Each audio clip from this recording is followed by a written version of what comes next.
मी आजही सांगतो की त्या लोकनियुक्त खुर्चीवर मी बसणार नाही म्हणून आज सांगितलेलं आहे. मगाशीच मी जाहीर केलं आहे.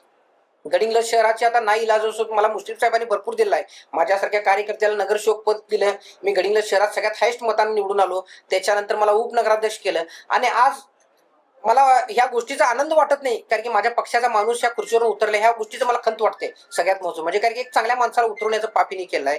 आणि जो माणूस खरोखर गडिंग्लजसाठी ग्रीन सिटी व्हावं, आता बंद पडली मधुश्रीची शाळा चालू करण्यात असेल किंवा गडिंग्लज धूळमुक्त करण्यात, म्हणजे एक चांगला विजन असलेल्या माणसाला ह्याने उतरवायचं पाप केलंय.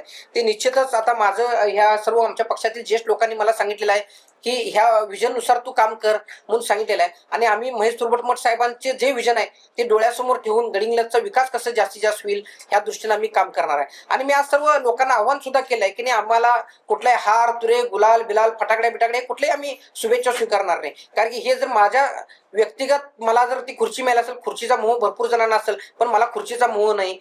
कारण की खुर्ची म्हणजे सर्व नाही, गडिंग्लज लोकांची सेवा करायची आम्हाला आणि चांगल्या माध्यमातून सेवा करायची आहे. आणि जी मंडळींनी हे जातीवाद करण्याचं गडिंग्लज शहरात काम केलं आहे त्या लोकांना निश्चितच गडिंग्लजची जनता ही त्यांची जागा दाखवल्याशिवाय राहणार नाही. आणि जागा दाखवलेली आहे पण अजूनही त्यांना कळत नसेल तर ह्याच्यापेक्षा वाईट काय असेल.